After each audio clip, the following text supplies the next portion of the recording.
Welcome back, Planeswalkers, to another episode of the Hive Mind. My name is Jon Dunning. This is the show where I traverse the multiverse in search of other prominent members of the Magic the Gathering community. And while you're out traversing, why don't you head on over to cardsphere.com. That's right, cardsphere.com is simply the very best place to buy, sell, and trade your paper Magic the Gathering cards online. I also want to thank Joe Froyo, which is creating an extremely delicious non-dairy probiotic cold brew, for sponsoring this very special episode of the Hive Mind. You can find Joe Froyo in select Walmart stores.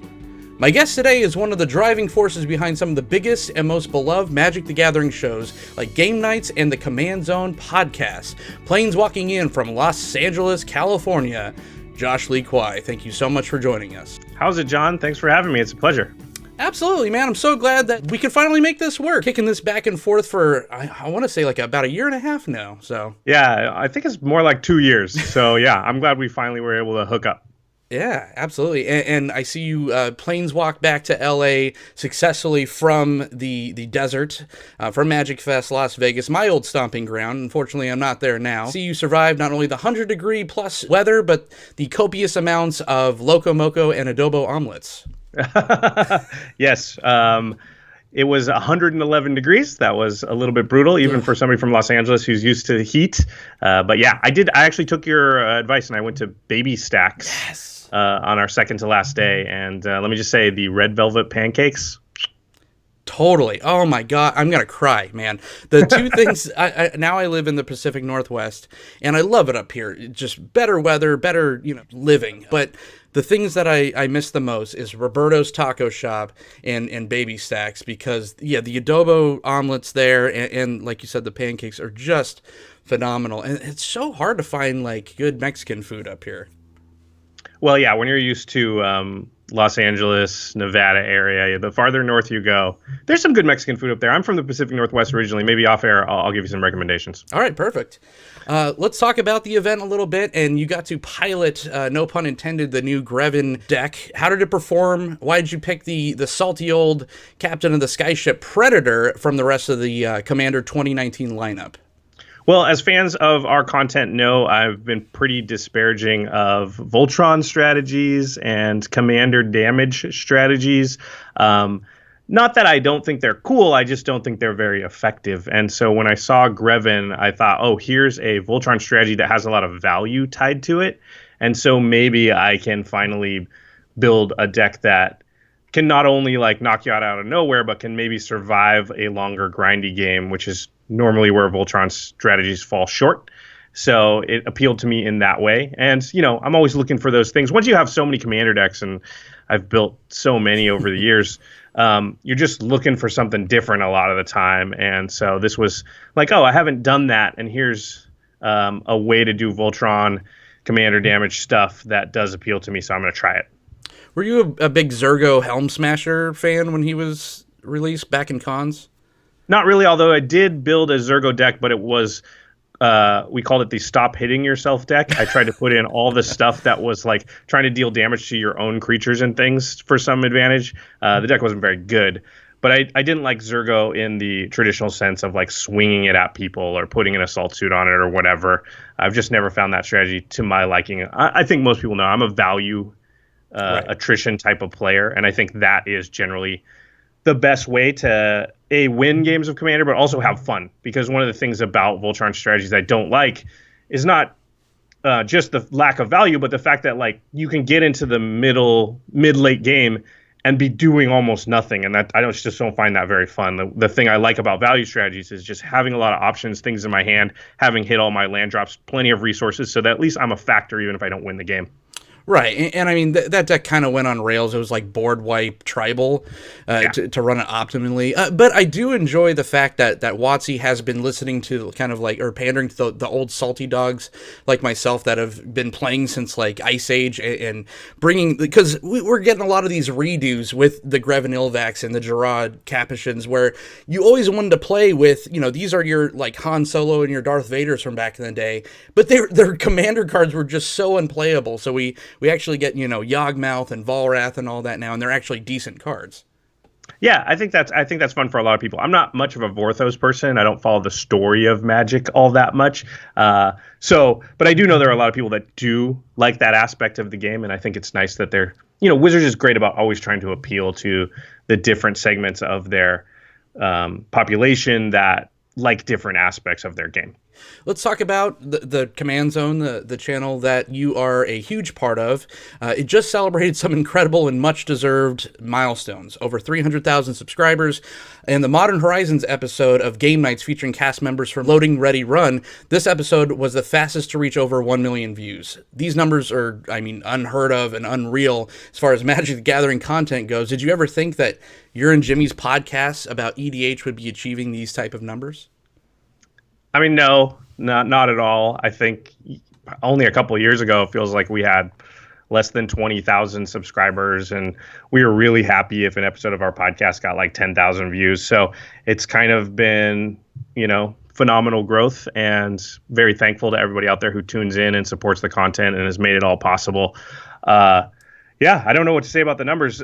I'm not super big on numbers milestones. They're fun to talk about, but our biggest focus is just on our content and making sure that each and every piece of content we release is better than the last one.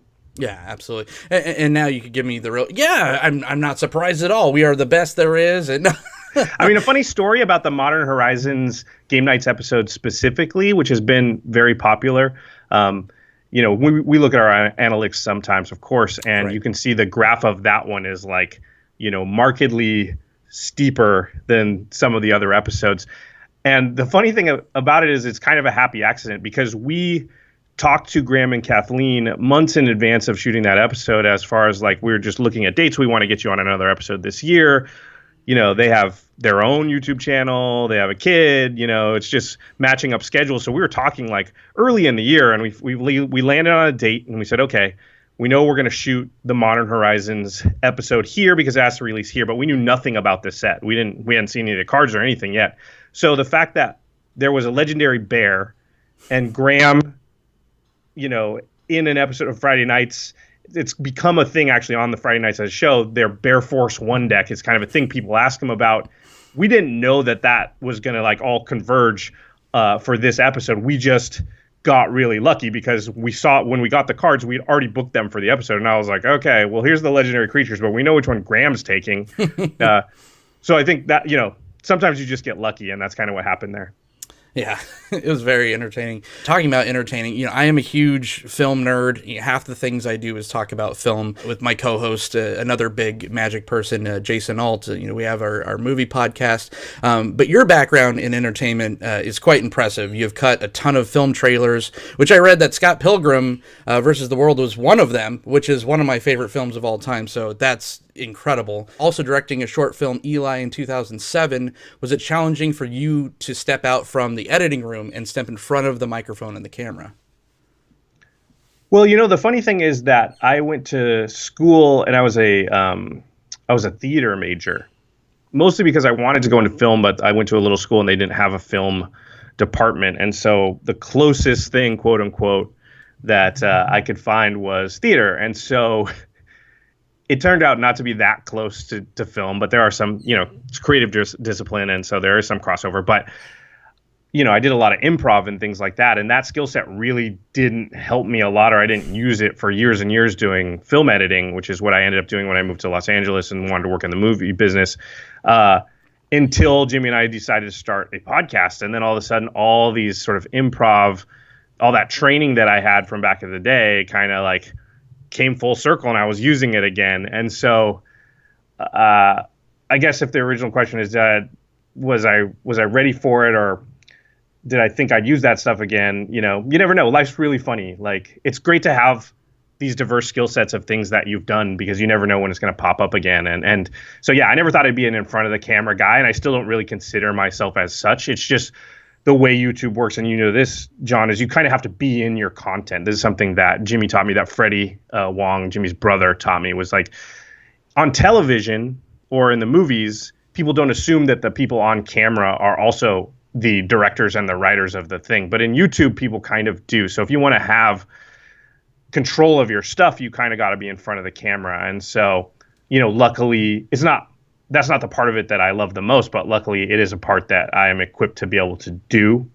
Jimmy's obviously quite a bit better in front of the camera, I think, than I am, but at least I don't bring us down too much.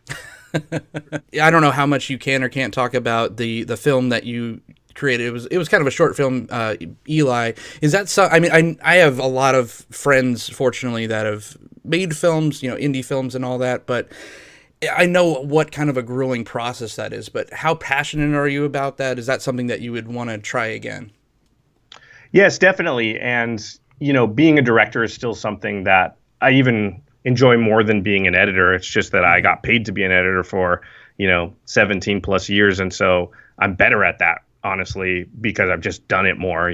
Doing it 50 hours a week for that amount of time, your toolbox of what you know how to do is a lot bigger. But directing is really something I enjoy a lot, and so doing the short film, oh man, it was like 12 years ago now. I mean, we had full on, like, the trucks pulled up, we had a crew, we shot for 7 days in Los Angeles.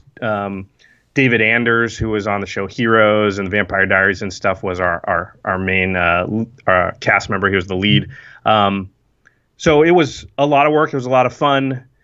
It's something I'd love to do again. It's just it's about finding the time and honestly the budget and having all the resources to be able to do something like it. But right. Yeah, I mean, I would love to direct a Netflix series or a movie or something, So if anybody out there wants to, give me money to do that, I'm in. Yeah, millions of people watch his channel, 300,000 in fact. No, but I mean, right now, and this is going off on a little bit of a film tangent, it's kind of the perfect time for that, right? Where that is kind of the future. When you're not doing like an MCU film or a Star Wars film, that is how to do it with these platforms. Now Disney Plus and Amazon or iTunes is getting one. Like everyone has these streaming platforms, and it just seems like that. Even like the Coen brothers making Ballad of Buster Scruggs, that's kind of where the film industry is kind of shifting. Steven Soderbergh's making films on his iPhone now. If you have any kind of directing chops or any kind of passion, this seems like the time to do it. Well, definitely there's so many outlets now for where the content can go, and all of them are hungry. All of Netflix, Hulu, Prime, like you said, Disney. Then there's still all the TV channels and the cable networks. They have to have enough stuff to satisfy their audience. So definitely we're at a time, I think, where the appetite for, content is kind of at an all-time high.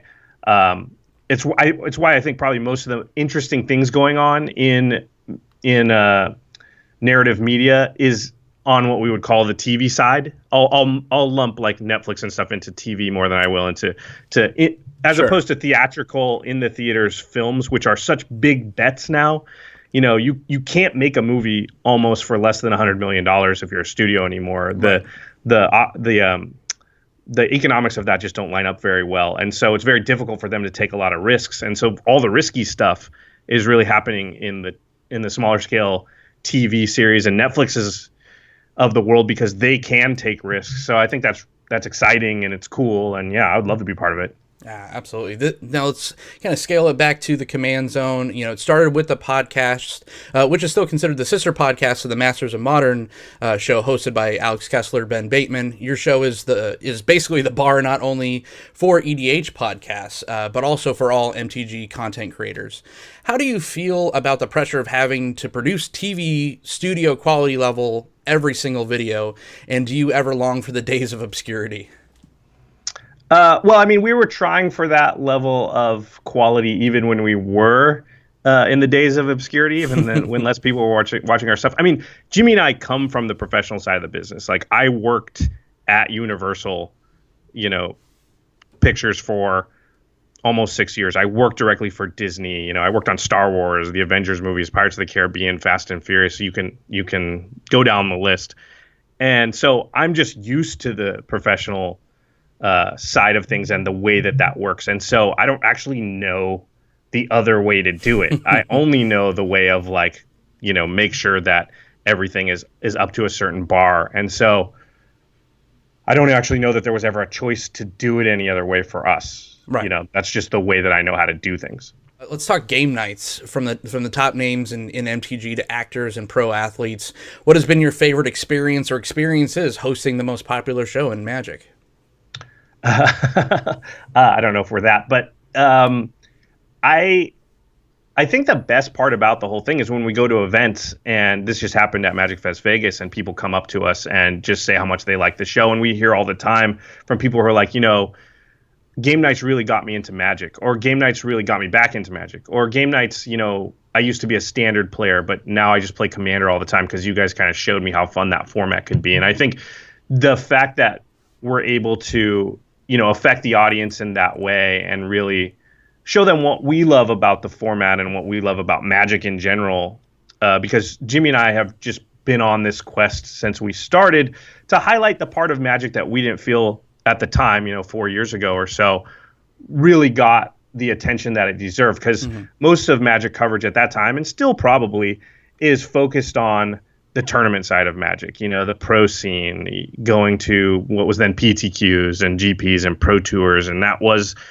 the part that Wizards really chose to highlight, and still does to a certain extent, and I understand why, because that's the easy part for them to sort of point at. It's hard. Where do you go to find the 90% of your audience is playing Magic on their kitchen table or on the sidewalk or in the cafeteria at lunch or, at work or whatever. It's just friends who have football on the TV and are just chatting and playing Commander at home. And so Wizards doesn't have a good way to sort of be like, look at that.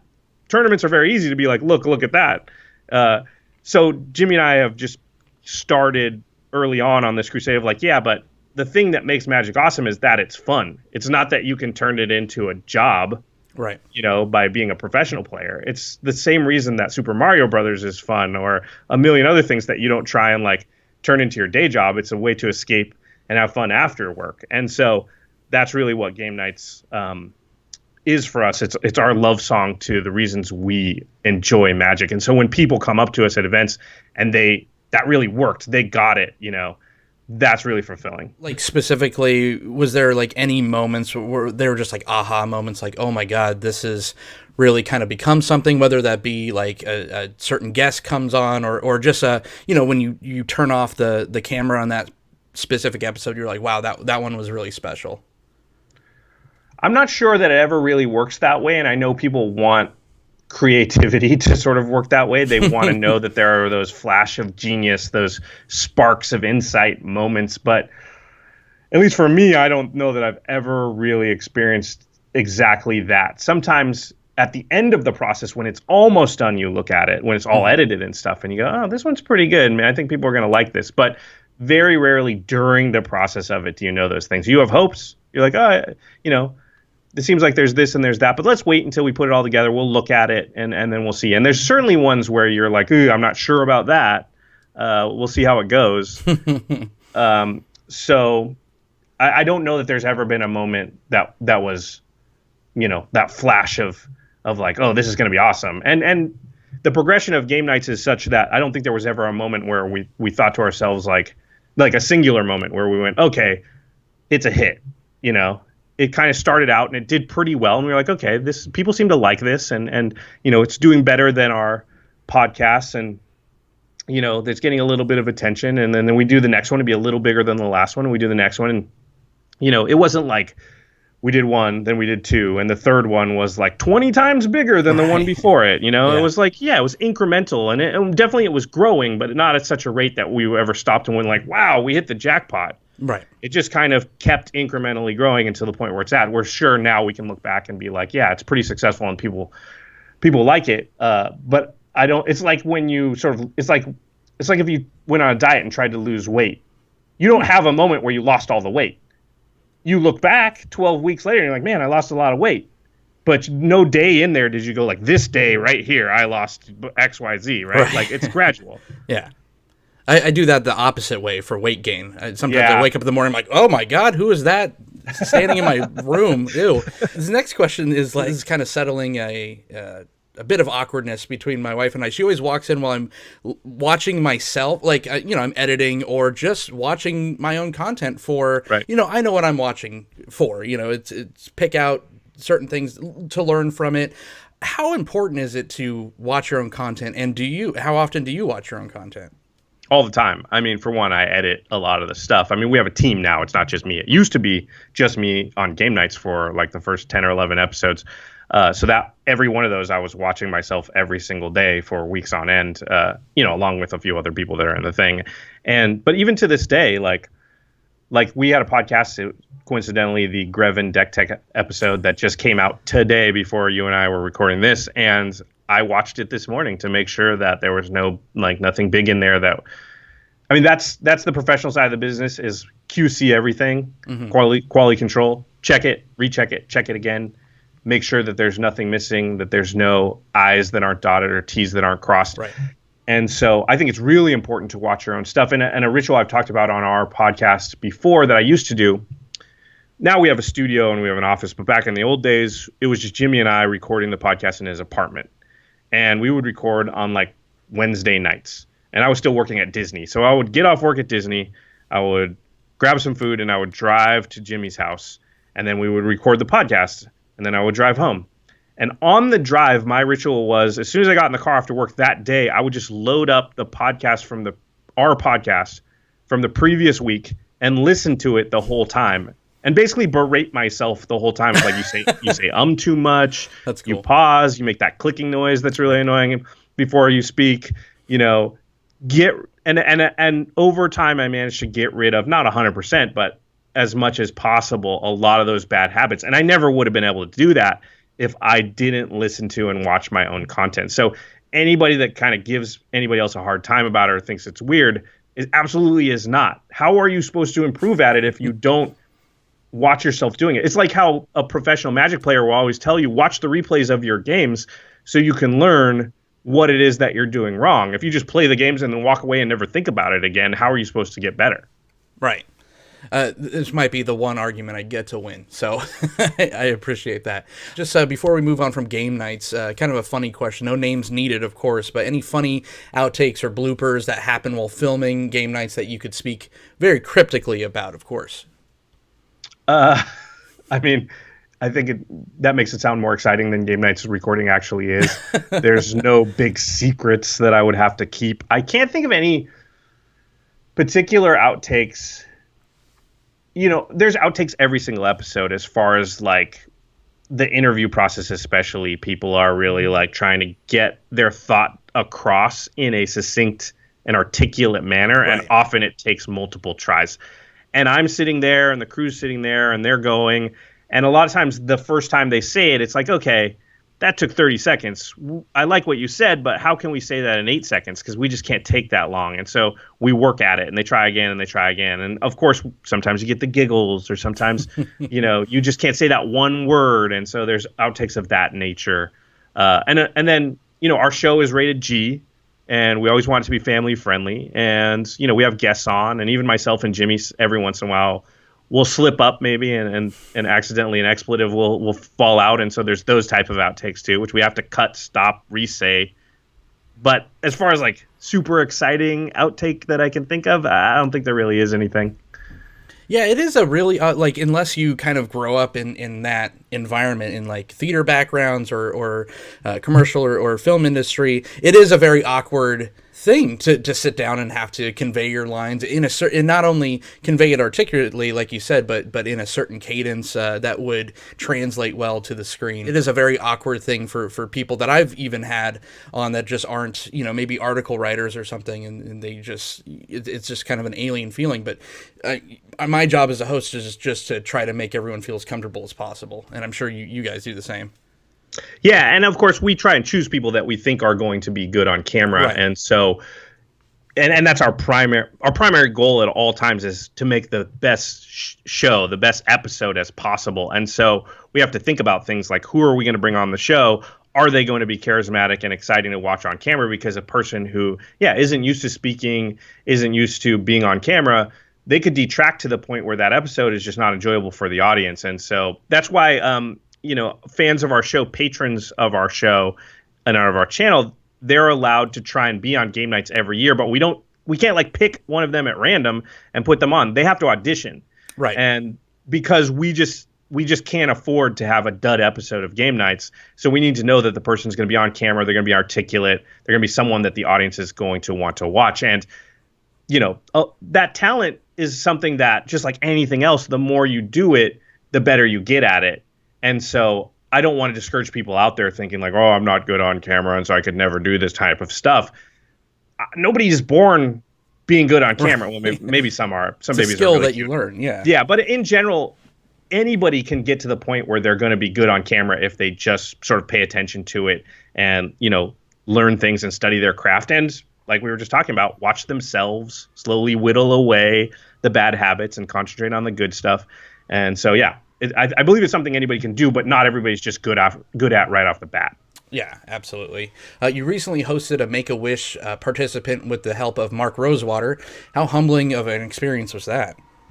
Yeah, that was pretty crazy, I got to say. We got contacted by Make-A-Wish on the behalf of a young man named Evan, who his wish was to, come and meet Jimmy and I, play Magic with us, be on some of our content. He kind of threw in there like, and it'd be really awesome if Mark Rosewater could join us. And, of course, I was like, we have to do this. And it's a huge honor and super humbling. And we just kind of shot off. I just kind of contacted some people at Wizards and just let them know what was happening. I was like, I don't know if Mark can do it, but if at all possible. And they got back to us and we started juggling dates around, and we finally figured out a day that was going to work for everybody. It just so happened that Mark was going to come down to San Diego for Comic-Con, and we could kind of piggyback off that trip, add just one day to a trip rather than taking a totally separate one. And so he was able to make it in, and he surprised Evan. Evan didn't know he was going to show up. And so that just all worked out great. And Evan was just such a great kid and a phenomenal kid, and somebody who's, obviously dealt with a lot in their life, but what a positive force. It was just really an honor to be part of it. Oh, man. Yeah, it was super touching. Especially like Mark Rosewater also is like kind of one of the reasons why I started podcasting, just, back in like 2014 or whatever, listening to Drive to Work, or just a cool special moment. And I'm sure that's something that you'll kind of keep with you forever. But, recently your co-host Jimmy Wong took a hiatus from the channel to take on a role in the upcoming Disney live action retelling of Mulan. DJ, aka Jumbo Commander, filled in and held down the fort while he was away. With Jimmy's seemingly blossoming acting career and the fact that hypothetically the Russo brothers could call Josh Lee Kwai tomorrow and help them direct the next MCU epic, what happens to the Command Zone? Does it still live on without one or both of you? Well, I think, I hope all that stuff happens, first of all. You're like, forget the Command Zone. I'm going to go direct Avengers 14. If somebody's like, hey, do you want to direct Guardians of the Galaxy 5? I'm like, I hate to tell everybody out there, but I'm going to say yes. Yeah. And Jimmy is going to, if he's going to star in it, he's going to say yes, too. The chances of all that happening are pretty slim. I'd say Jimmy's chances of the acting career kind of continuing to snowball is a lot bigger than me starting to direct big Marvel movies anytime soon. But to answer your question, what happens to the Command Zone? It used to be just Jimmy and I doing the thing, but it's not that way anymore. We've got a big team over here. We've got 5 people behind the scenes. Some you out there know: Ashlyn Rose, Craig Blanchett, Jake Boss from MTG Tonight. We've got Josh Murphy and Terry Robertson, who are 2 of our editors. So we've been trying for a while. I've been trying to set it up so that the car can drive itself a little bit more. Sure. So Jimmy and I can take our hands off the wheel. Jimmy left for 6 months last year, and, that was a point at which I just had to drive the car that whole time. And, because he's working on a $200 million budget movie or something. It's not like he had a bunch of free time and he was on the other side of the planet. So that was the first step of being able to set up like, okay, well, we can do this without one of us. And then, I'll be honest, we love game nights in the Command Zone, and that's my full-time job now. Like I said, I'd love to still direct movies or make a pilot or do all kinds of other stuff. And so part of it is getting to the point where like, I don't have to edit all the time. Right. I could just come in and be on game nights. And can I see a future where like, other people are the main faces of the podcast a couple years down the line? That's definitely possible. Can I see a future where game nights is continuing, but Jimmy and I are only on it occasionally? I can definitely see those kinds of things happening. I hope that happens, right? You hope that the thing you build can continue, can live on without you sort of, without you micromanaging every little bit of it. Right. Yeah, absolutely. And you're very proud of the process, showing glimpses behind the curtain, just how much work goes into making the Command Zone and game nights, posting pictures of the editing process on social media. Also, as you stated, hiring phenoms like Jake Boss, just adding more to the team. What kind of goals do you have left on the list for the channel, which you kind of covered, but if you could kind of wave the magic wand, no pun intended, where do you want to see the Command Zone and game nights 5 years, 10 years down the road? I mean, I would love to take Magic a little more mainstream. I think game nights is a step in the direction of being able to create that Netflix show that is, I mean, I know the Russo brothers are doing like an animated story, Vorthos-based Magic, something we don't know much about it, but that's not what I mean. I mean, gameplay, something that showcases the actual game of Magic in some way. So I think we could maybe move in that direction where somebody like Netflix or Hulu or Prime or whatever would be like, hey, let's make this show on a bigger budget. Let's get even bigger guests. Let's, really do this thing. And that's something that I think is a goal that we could push for. So pie in the sky. There you go. Perfect. Yeah. And you guys have tried to branch out into other subjects sometimes that aren't Commander exclusive. It didn't go over horribly, but there were some very vocal detractors. Is it frustrating being known for one specific niche? Oh, you mean when we do like an episode of Game Nights that's Two-Headed Giant or something? Yeah, like Two-Headed Giant, or I think you did like a finance thing once or twice, and everyone's just like, talk about the Commander cards. Oh, you mean on the podcast? Yeah, once in a while there's always that vocal group that's very mad if you do anything that's outside of your niche.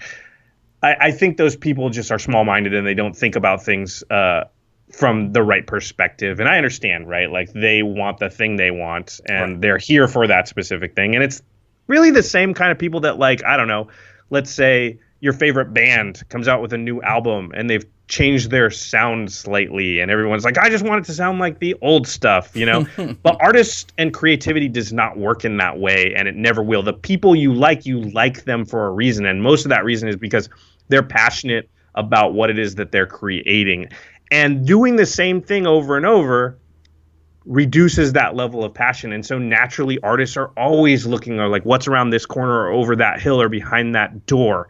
And so asking your favorite artists to not think in that manner is going to kill them a lot faster than them trying stuff, even if they fail, even if it doesn't sound as good as their old stuff and they go back. But I bet a lot of times they go back and they learn something from that little journey they took. And now their stuff, maybe it's a little bit closer to what they used to do, but it has a little twist to it or something about it. And so I look at that kind of stuff in the same vein. Also, there's a very practical reason to do that stuff. We've gotten to the point, we're big enough now that I'm not saying we're overexposed or oversaturated, but a lot of Commander players have heard of us. Not every Commander player in the world, of course, but lots and lots. And so our ability to grab new audience members and new eyeballs within just the sphere of Commander, that pool is getting smaller for us. It's not that everybody that plays Commander watches us. It's just that most of them at least know we exist. They've had the chance to try it. Maybe they're not. But people that draft, people that play Standard, they know Magic. People that play Arena especially. Right. They understand Magic. They know how it works. But that's very possible they have no idea what Game Nights or the Command Zone is. Well, if I've got 30 episodes based on Commander and they haven't found me that way, putting the 31st episode based on Commander is not going to expose me to those people. It's not going to give them the chance to find me where they wouldn't have otherwise. So doing Two-Headed Giant, doing an Unstable Draft, doing an episode of our podcast, we call them sideboard episodes, about draft, that's a chance for them to be like, hey, these guys do high quality stuff and we like them, and maybe let's check out what else they're doing. And I think it also creates new Commander players, because we hear all the time from people who are like, I only used to play Modern. Now I play a ton of Commander because I found you guys. And so I think everybody out there who really likes Commander should, hopefully, if you view it in that perspective, those times when we kind of go outside of that bubble are times when we're trying to recruit people into your favorite format. That's more people that know about it and you may be able to play in the future. I confound my own audience weekly. I can't be authentic if I'm not talking about magic and movies, and that's just me. And if that's not for you, I totally get it. I probably stunted my own personal growth as a content creator because I can't just pick one thing, but if I did, I would feel like I would be coming off as disingenuous. So that's why you kind of get everything, and I think that should be celebrated. Like you said, the message becomes so stale if you're just kind of forced to play in the same wheelhouse all the time. Absolutely. What would be your message to a day one content creator? Your sage-like advice. What do you mean by day one? So I am just got a computer. I want to do a Magic the Gathering content channel on YouTube or start a podcast, and I just don't know where to start, and I just need some sage-like advice from someone as yourself that's been there. I mean, the first step is just do it. Just do something. Just go through the process, record something, whatever it is. Go through the entire process of recording it, and if you're going to edit it or whatever, and looking at it afterwards, you're going to learn so much more by doing something than you ever will by like thinking about it too much. I'm not saying like don't read some things and find out some stuff, but people go way too far where they're like, I need the perfect camera, I need the perfect mic, I need the perfect lights, I need the perfect setup, I need the perfect idea. None of it has to be perfect. Go look at the first episode of Game Nights. It's not even called Game Nights. It's called Out of the Box. We didn't think of the name till later. Like, we're still iterating to this day. If you watch the last episode of Game Nights and the first episode of Game Nights, it's not even the same show almost. I mean, the concept is close, but beyond that, it's not recognizable. So I'm a person that worked professionally on huge movies for over 15 years. And even when I started content to now, which is only 2 years later, the jump is huge. And so if you're somebody who's never done it before, you need to be getting into that process as soon as possible, because the more time you spend between now and when you start making content, that's mostly wasted. The time when you've started to make content and now you're putting out your second piece and your third piece and your fourth and you're iterating and that's getting better, that's where the time is well spent. So just start making the stuff. Absolutely. All right, it is time in the episode for the game Face the D20. So I have asked my special guest, Josh Lee Kwai, to grab a spin down. If this is your first episode of the Hive Mind, what Face the D20 is my special guest will roll a spin down, and each number on the dice correlates to a non-magic related question, so we get to know a little bit more about the man behind the cards. So, sir, whenever you're ready. Okay, I just roll it and tell you what number it is? That's it. Honor system. All right, number 7. No cheating. All right, if you could tour with any music artist, who would it be? Oh, boy. I mean, I'm going to go with, like, Muse or somebody like that. I like Muse a lot, yeah. That seems like a very Josh Lee Kwai kind of band. Big production, very tight. Yeah, they're loud and there's a lot of lights. It seems very cool. Yeah. They use they use technology in interesting ways. Like, I like it. Yeah. Okay. All right, let's go again. Roll again? Yeah. Okay. 11. Number 11. Oh, wow. MCU or Star Wars? You're about to lose half of your following, I'm sure. I have worked on both properties. Yeah. I worked on Force Awakens and I worked on multiple Marvel movies. This is a really tough one because my childhood says Star Wars. Sure. But my adult self says Marvel. So I don't know what the answer is as far as that. I mean, I guess I'm an adult now. I hate to admit it, but I am. So I'm going to go with Marvel. But, I mean, I have a lot of nostalgia for Star Wars. But let's be honest, like, they're more recent stuff. Like, if you just took out everything before 1985, right, then it's definitely Marvel. It's not close. Yeah, I love that. I'm an adult now. MCU, okay, Mom? Like, that's such a great answer. Yeah, I couldn't agree with you more. It's like the nostalgia. You almost feel like like you're cheating on Star Wars if you don't say Star Wars. Just what's the worst MCU film? Thor: The Dark Realm? Thor 2. Yeah, probably. Yeah, it's bad, but it's just like you Jar Jar Binks, and then there you go. Roll again, sir. There we go. 18. Number 18, favorite TV series of all time. Granted, you have time to even turn on a television. Yeah, well, I still have some favorite TV series. Favorite is really, really tough. Can I name a couple? Yeah, shoot off a couple. Okay, Sopranos. Nice. The West Wing. Oh, wow. The Wire. Oh, yeah. Breaking Bad. Battlestar Galactica. Those are definitely my top 5. Probably my favorite of all time is The West Wing, at least the first 4 seasons. But I love all those shows. I have to go back and watch The West Wing. It always felt like, growing up, that was like your dad's show, but now it's just like I hear so much about it now that it has some kind of rewatchability, so I have to check it out. It's on Netflix now, and I have rewatched it fairly recently. Not every episode, but I will go and one of the things is after I got off work, I'll go home and I just want to turn off my brain, and so I'll play like Teamfight Tactics or something and turn on West Wing and just if my girlfriend's not home and just veg out for an hour. And West Wing is still brilliant. Excellent. Aaron Sorkin is one of the great writers of all time. I agree. I want to say the first 3 years of the show, maybe the first 2 years of he wrote every single episode. Oh, jeez.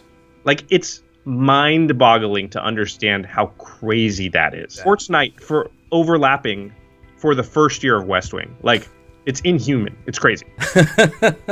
Yeah, I'm such a big Social Network and Jobs fan. I love Aaron Sorkin dialogue, so I'm surprised I didn't even know that. But yeah, Breaking Bad, it's still by far my favorite of all time. I just think they nailed it. They ended it when they should have. Perfect. Breaking Bad probably has the greatest ending of a TV series, because a lot of those other ones, Battlestar Galactica, Sopranos, they dipped a little towards the end. Depending on how you feel about it, a lot of people hated those endings. I thought they were fine. The thing about TV shows is different than movies is TV shows are about the journey, not the ending, whereas movies are more about the ending. Partially because of the practicality of the business of TV, right? It's very difficult for you to go back and unwatch the 5 years of Lost that you watched. Yeah. But if you get out of a movie and you don't like the ending, you can definitely go tell people, hey, don't watch that movie. Right. But you can't do that for a TV series because by then you already told them years ago whether you liked it or not, and they already watched it. So whether it ends well or not, it's not that big of a deal. The first 2 seasons of Lost are still some of the best television ever created, Absolutely. Just like the first season of Heroes. Just stop after that, and you'll be fine. Let's go one more time on the dice. All right, here we go. Number 2. Number 2. If you could relive any grade, which one would it be and why? Oh, wow. It's probably my senior year of high school. Nice. I mean, I know a lot of people hated high school and had bad experiences, but man, I loved high school. I loved it. Yeah, I would skip class all the time, and I was in theater and choir, and I didn't feel like I had real classes. I was just cruising until I got to college because I got most of my necessary classes out of the way by the end of my junior year. So my senior year was just the best. Nice. So I'll do that again. No worries. Didn't know what the real world was like. Didn't have to worry about how to pay rent or do laundry or anything. I didn't need to know that stuff yet. I would skip other classes to go help teach our theater classes. Yeah, same thing. I loved it. Yeah, that's Face the D20. You survived, sir. How do you feel? I feel great. Do some people not survive it, John? There's some questions on here, man, that I would say that you Give me a hard one real quick. We got time for one more. Give me the hard one. Do you want Can you just do that? Yeah, of course. Give me the death-defying question. Drunken story that you could tell on the air. Most embarrassing drunken story you could tell on the air. Oh, boy. Right? I'm not much of a drinker, so okay. It's tough. Because I'm Asian and I'm allergic to it, so I get that red face and stuff. Oh. So the most embarrassing for me is probably when I was in college drinking too much and having trouble breathing, and that teaching me hey, probably don't drink a lot. That's pretty bad. So I mean, yeah, that or losing a lot of money at the craps table in Vegas, because you forget how to do math after a while, and so you can look in the morning and be like, where did it all go? That's by design with that game. Yeah. Living there for 22 years. I still haven't learned that lesson very well, to be honest. Yeah. I don't know how you live there, because that place is just dangerous. It was awful. This is another kind of off-air things, but I was in charge of dealing with all the talent, your Steve Aoki's, your Celine Dion's, all that. So I literally had Jen spit in my face. 7 a.m. Hey, well, that's interesting. We will have to talk off-air because I've dealt with my fair share of Hollywood-style people, and they can often be like that, unfortunately. I hate to tell everybody out there, but your favorite celebrity, musician, whatever, they're probably a jerk. Probably. Yeah. Some are great. The odds are high. Definitely there are some great ones, but they are few and far between. Right. Any upcoming projects you can tease or spoil for the group? You just said you just got done uploading a podcast today? Yeah, it's out there. It's the Greven deck tech. Definitely outside my wheelhouse, but I really like that deck. So if you are not a Voltron player, or if you are, I would encourage you to check out the Greven deck. It's really fun, more powerful than I thought it would be. And if somebody like me can like a Voltron deck, then I think a lot of people will. Yeah, and just look out for the new episode of Game Nights. It'll be featuring the Eldraine cards. That's going to be the next one. And the one after that, here's something I'll tease. We got a really awesome guest. We shot it months ago because I'm not going to say who the guest is, I'm sorry, but I'm personally a huge fan of this person, and we've been trying to get them for a while. And this wasn't boy, here we go, John. I'm going to tell a little story. All right. The way Game Nights works is we are working right now, it's September, on the schedule for 2020, for next year. So we deal with WotC, and we come up with, when they can get us cards and stuff by, and therefore when can we release episodes, how many episodes do we want to do, and then we start looking for guests, because you got to schedule things way out. And so this person, this guest, this mystery guest, was someone who we've been talking to for a while. We figured out a date that would work, but it was not on the schedule with Wizards. And so I was like, whatever, we'll just do it. You'll come in here, and then we'll figure out when we can edit it and when we can release it. So that episode will be coming out either early November or late October. And I'm super excited about it because, like I said, huge fan of this person. Oh, man. Now my interest is piqued. Thank you so much, Josh. Josh. Scoop on that. I haven't talked about it at all. An exclusive on the Hive Mind. Yeah. Josh Lee Kwai, ladies and gentlemen, thank you so much for planeswalking in, man. Where can everyone find you and all the projects that you're a part of? You can just look for the Command Zone on YouTube. Our Twitter is @CommandCast. I'm at Josh Lee Kwai. You can just type Josh Lee Kwai into Google. I'm going to pop up. We're not that hard to find. Game Nights with a K. It's another way to find us. Excellent. Any of your iTunes, Stitcher, any of your iPod apps, again, just type in the Command Zone. We're going to pop right up. Awesome. Thank you once again. If you want to follow me, I'm on Twitter @OrzovDunn. Thank you so much. Until next time, Planeswalkers, I'll see you all in the multiverse. Bye, everybody. Peace.